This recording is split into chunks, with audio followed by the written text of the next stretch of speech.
जनाब अहमद फराज साहब की एक खूबसूरत नज़्म, मत कत्ल करो आवाज़ों को। तुम अपने अकीदों के नीज़े हर दिल में उतारे जाते हो। हम लोग मोहब्बत वाले हैं, तुम खंजर क्यों लहराते हो।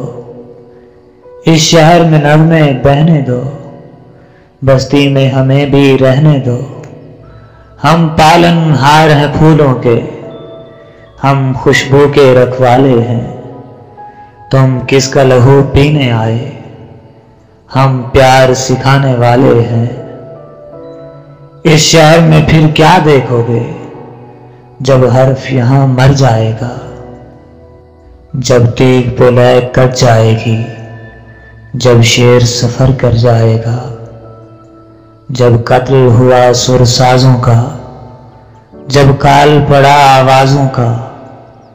जब शहर खंडर बन जाएगा, फिर किस पर संग उठाओगे। अपने चेहरे आईनों में जब देखोगे डर जाओगे। अपने चेहरे आईनों में जब देखोगे डर जाओगे।